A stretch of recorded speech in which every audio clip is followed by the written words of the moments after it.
Como começar uma marca de roupa do zero? Mais difícil, como garantir que essa marca de fato vão ter fãs e não só clientes? Hoje eu vou contar a história da Obey, o meu nome é André e esse é o quadro Análise de Marca. A história da Obey é muito mais sobre comportamento humano do que sobre branding ou marketing. Antes de a gente começar a falar sobre essa história, é importante eu deixar claro uma coisa. O que significa marca? O que é marca? Marca é, de fato, o resultado de como as pessoas se sentem em relação a você, em relação à sua empresa, em relação à sua ideia. E por que eu estou falando que é importante a gente saber tudo isso? Primeiro, porque é importante você saber isso, se você quer trabalhar com marca ou se você tem uma empresa. Agora, para a gente entender a história da Obey, é importante a gente entender isso por quê? Porque a Obey, a marca, né, esta marca que hoje é possível a gente consumir produtos, quando ela começou, ela não começou com objetivos comerciais. Ela não começou como toda empresa começa, ela não tinha um plano de negócio, precisamos vender 100 camisetas por ano. Não tinha nada disso. Para quem não conhece, a Obey foi fundada por Shepard Fairey, que é um artista, ele é um designer. Quando ele começou o que hoje é conhecido pela Obey, ele estava estudando design ainda, ele era um estudante. E ele estava estudando o quê? Técnicas de stencil. Para quem não sabe, stencil é aquela técnica onde a gente recorta o negativo de uma forma e cria um molde, para que a gente possa replicar isso em vários lugares diferentes. É uma técnica muito usada por aquele artista britânico, o Banksy. Ele usa essa técnica de stencil. Inclusive, Matheus, pega ali o livro. Esse aqui é o Banksy. Esse é o estilo de stencil. Como vocês podem ver, dá para perceber que tem uns sprays até que saem da silhueta do desenho. Foi uma folha que foi colocada, onde esse desenho estava recortado. Ele foi lá e pintou. E ele pode replicar isso em vários lugares. Então esse é o estilo stencil que eu estava referindo.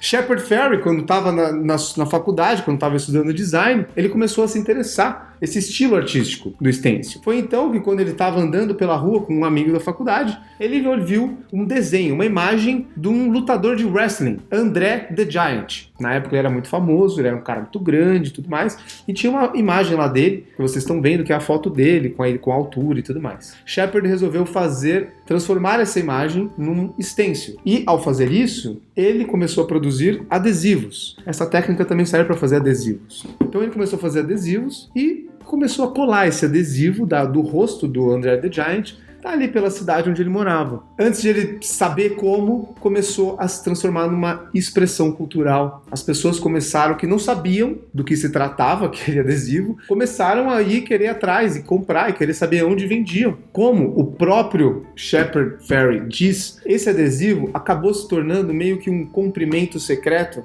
da galera underground. Ninguém sabia sobre o que significava, mas todo mundo sabia todo mundo começou a achar que significava algum movimento contra a cultura, alguma coisa assim, e caiu nos gostos das pessoas. Foi então que Shepard percebeu o poder da intervenção cultural. Nessa mesma época, ele começou a ficar fascinado com essa ideia de que quando uma coisa incomum é colocada fora de contexto, ela chama atenção. E isso acaba se tornando memorável. Mais ou menos nessa mesma época, Shepard assistiu um filme que chama They Live. Por sinal, este filme foi liberado aqui pela Netflix do Brasil. Então dá para vocês assistirem aí no seu Netflix. Não é um filme tão bem feito assim, mas a ideia que passa é bem bacana. Basicamente, o ator principal do filme, ele pega um óculos escuro, que quando ele coloca esse óculos escuro, ele é capaz de ver toda a intenção por trás das comunicações que a gente vê no dia a dia. Então, basicamente, ele sai na rua, ele coloca o óculos escuro, ao invés de ele ver outdoors de propagandas de várias marcas, ele começa a ver a mensagem realmente por trás dessas propagandas.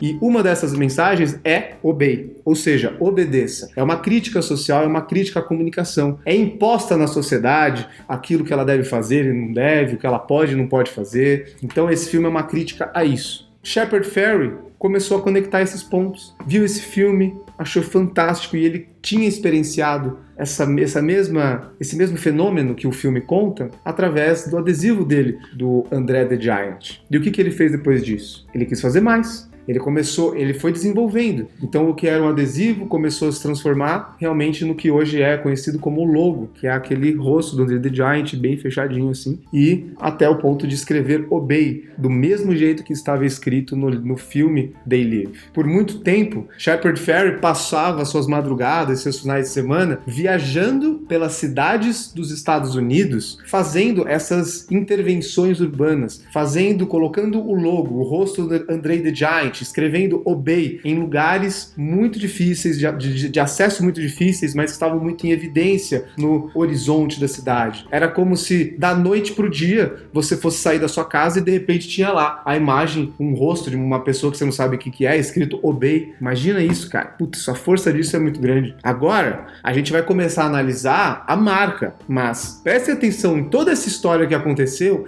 antes sequer de ele ter pensado em marca corporativa, em empresa, em comercialização de produtos. Olha tudo que ele já tinha construído. Por isso, eu gosto de falar que a Obey é um ótimo case para a gente entender o poder do posicionamento, porque a Obey é uma marca que ela partiu do posicionamento e não partiu da venda de nada. Ela não partiu da necessidade de ter que se conectar com um público porque queria vender produtos. Não, ela tinha uma ideologia, ela tinha uma mensagem para passar e aí, através dessa mensagem, ela se conectou com o público e só depois ela percebeu que ela poderia monetizar tudo isso. Agora vamos para aquela nossa análise, onde a gente olha para a estratégia de negócio, marca, comunicação. Lembrando que essa é uma dica. Para a gente conseguir construir valor no longo prazo para uma marca, tem que ter um equilíbrio entre o negócio, a marca e a comunicação. Normalmente, eu começo essa análise pela estratégia de negócio. No caso do Obey, a gente vai começar pela estratégia de marca, porque lembra, eles não tinham um negócio. Então a gente vai começar a analisar como que a marca foi se posicionando, mesmo sem ter nada para vender, além de adesivo, e aí a gente vai ver como que isso se transformou em negócio depois de um tempo. Então vamos lá, estratégia de marca. O posicionamento do Obey sempre foi de muita militância. Era uma marca que estava fazendo uma intervenção urbana, era uma marca que estava querendo causar a reflexão das pessoas, mudar um pouco o contexto do cenário das cidades, tudo isso para fazer as pessoas pensarem. Por quê? Porque o Shepard Fairey começou a questionar justamente todas as mensagens que